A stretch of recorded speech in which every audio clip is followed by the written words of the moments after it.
फिर सब president Trump के आने के बाद दुनिया जैसे हिलकर रह गई है और हर किसी को अपनी पड़ गई है। अच्छा, प्रेसिडेंट ट्रंप को तो पड़ी है, ज़ाहिर है इनवर्ड अप्रोच है तो उनकी। भाई हर एक को अपनी पड़ी होती है और क्या होती है, नहीं, किसी उससे और की पहले कुछ पड़ेगी। इत्तेहाद भी थे ना, आप नेटो देख लें, आप बाकी मुआहदे देख लें, सबके अपने अपने ब्लॉक्स थे। इंडिया की इंडिपेंडेंट पॉलिसी थी, लेकिन अब तो ऐसे लग रहा है कि ट्रंप बताएंगे इंडिया कहाँ जाएगा तेल लेने। सही है। तो अब जो डील्स हो रही हैं, मदर ऑफ ऑल डील्स, ये भी रिपब्लिक डे हुआ इंडिया में, तो वहाँ पर एक बड़ी डील हुई, उसकी बात हम करेंगे कि उसमें कितना दम है, कितना पानी है, कब तक वो मटीरियलाइज हो जाएगी। लेकिन उससे पहले प्रेसिडेंट ट्रंप ने जो इंडिया को हुक्म दिया है कि आप वेनेजुएला से तेल खरीदें, क्योंकि अब तो ज़ाहिर है उसके ऊपर मिल्कियत अमेरिका की हो चुकी है, उन्होंने लाइसेंस भी जारी कर दिए हैं अमेरिकन एंटिटीज़ को। सो अब इस मार के बाद, पहले टैरिफ की मार और अब ये कि तेल इधर से खरीदें, इंडिया क्या इस पर रिस्पॉन्स देगा? अभी तक खामोशी क्यों है वहाँ? क्या ये भी टैरिफ डील की तरह तेल देखो तेल की धार देखो वाला हिसाब होगा कि इंतज़ार करें या फ़ौरन जाना पड़ेगा? देखिए, बड़ा स्ट्रेट फॉरवर्ड सा सवाल है, स्ट्रेट फॉरवर्ड सा जवाब है। ये प्रपोजल अमेरिका ने दी है इंडिया को, इंडिया ने अभी तक कोई जवाब नहीं दिया। और डोनाल्ड ट्रंप ने पहले ही कह दिया कि हमने बात कर ली इंडिया से और इंडिया वेनेजुएला ऑयल लेगा जी। और साथ ये कहा कि ईरान से ऑयल नहीं लेगा, वेनेजुएला से लेगा। जी। ये पहली दफ़ा उन्होंने ईरान का जिक्र किया है, क्योंकि इंडिया तो रूस से रशियन क्रूड पे हाँ, था। पहले तो हाँ। वही इशू था ना, रशियन क्रूड। जी। और वेनेजुएलन क्रूड है, वो रशियन क्रूड जैसा है, ईरानियन क्रूड नहीं है उस तरीके। जी।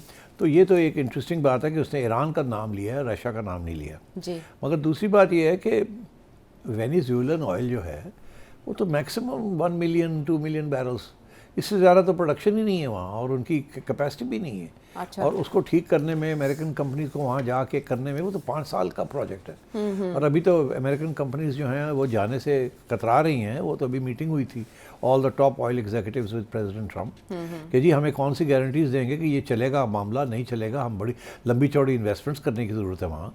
वहाँ का जो इंफ्रास्ट्रक्चर है वो तो बड़ा पुराना है, एंड सो ऑन। और दूसरी चीज़ ये भी थी कि ये जो तेल वेनेजुएला का है, ये तो हमारी अपनी जो रिफाइनरीज हैं टेक्सास में और नीचे के जो स्टेट्स हैं वहाँ, अच्छा। उनके लिए थी, ये लुइसियाना के लिए। तो ये आप हमें देंगे for America, for our refineries, या ये ईरान से आप ख़त्म करेंगे या रशिया से? It's not clear. और ट्रंप मतलब बोल रहा है, बस जो उसकी आदत है बोल देता है, और बाद में सोचता है कि मैंने क्या कहा क्या नहीं कहा। मैं भी खुद कंफ्यूज था कि उसने ईरान का नाम लिया, रशिया का नाम नहीं लिया। फिर सबसे पहले प्रेशर तो आयशा रशिया का था ना, जिसकी वजह से टैरिफ और इंडिया को यही कह रहा था कि रशिया से आपने नहीं लेना। हाँ। और आज ऑल ओवर सडन ये हो गया कि ईरान से नहीं आपने लेना। अच्छा, बात ये है कि वो ईरान से तो ले रहे हैं जी। रशिया से भी ले रहे हैं, ईरान से भी ले रहे हैं, और तो इसलिए इंडिया के ऊपर तो बहुत ज़्यादा प्रेशर डालना पड़ेगा। और मैं समझता हूँ इंडिया नहीं मानेगा बात। ओके। वो जैसे देखिए ना, हमने भी अमेरिका से थोड़ा सा ऑयल ले लिया ना कुछ करने के लिए, जी। ठीक। अभी एक शिपमेंट अभी आई है, 1-2 और आएंगी।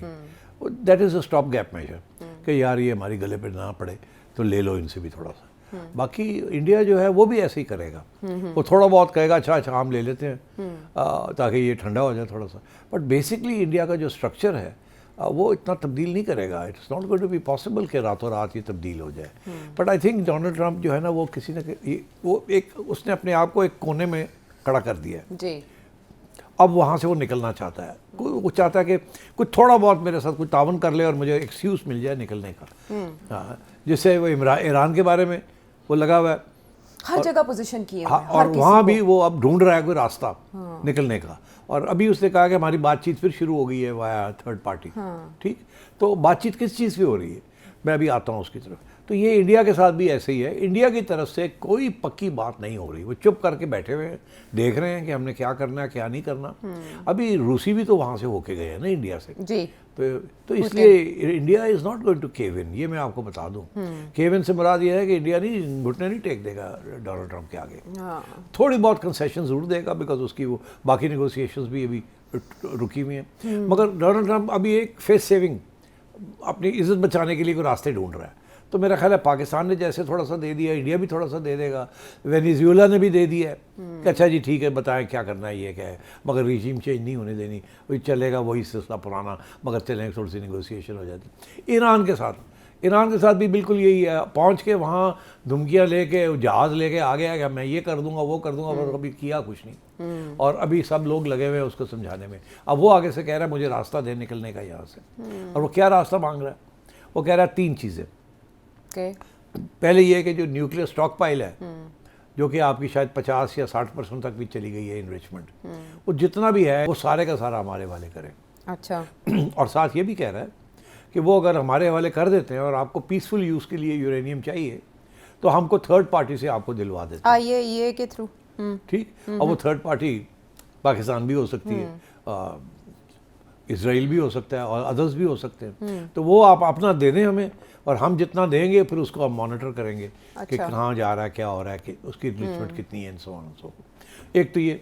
अच्छा, दूसरा वो कह रहा है अपना मिसाइल्स जो है इसको ख़त्म करें, इसको फ्रीज़ करें और फिर जो अपनी मिसाइल रजीम जो है उसका भी एक्सेस हमें दें, हमें बताएं कितनी है, कहाँ है, ये है, वो है।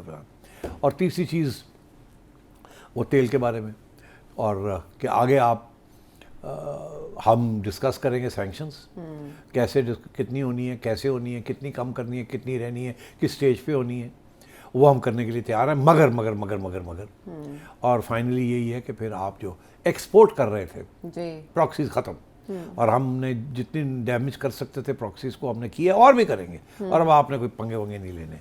तो ये चीज़ें अब टेबल पे डोनाल्ड ट्रंप ने रखी हैं।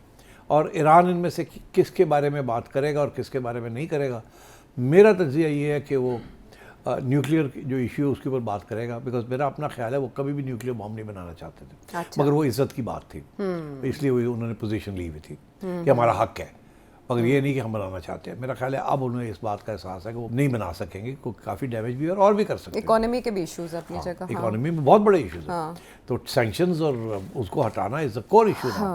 और दूसरी चीज़ ये है कि मिसाइल्स के बारे में वो कभी भी नहीं उसको छोड़ेगा, ना ही बताएगा, ना ही करेगा, ना ही कम करेगा। वो उसका एक ही line, last line of defence है, जिसकी वजह से आज अटैक नहीं हुई। जाहिर है, हाँ, इसराइल भी रुका हुआ है, सब रुके हुए, और वो तो सवाल ही पैदा नहीं होता। जी। तीसरी चीज़ है वो ये कहेगा कि सारे सैंक्शंस हटाओ, हमारे पैसे जो आपने फ्रीज किए हैं वो भी हमें दो, जो डोनाल्ड ट्रंप नहीं मानेगा।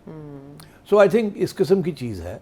और फिर जाहिर है डोनाल्ड ट्रंप ने बीच में ह्यूमन राइट्स और ये वो और फ्रेश इलेक्शंस और इस किस्म की बातें भी ठोक दी हैं। तो मेरा ख्याल है ये एजेंडा बड़ा मुश्किल है, मगर कॉम्प्रोमाइज़ अगर होनी है तो वो न्यूक्लियर के ऊपर होगी, बिकॉज अब न्यूक्लियर में इतनी जान नहीं रही ईरान की। ठीक। अब उनका जो सारा focus of defence and offence is on not on acquiring a nuclear weapon but on the missiles and drones and missiles and other stuff. तो आपके ख्याल में ये मुज़ाकरात शुरू होने के बाद वो बहरी बेड़ा तो वापस रवाना होने का जवाब मिल जाएगा? हाँ, फिर मिलेगा, मगर अब सवाल ये है कि ये तो कोई जल्दी नहीं होने वाले।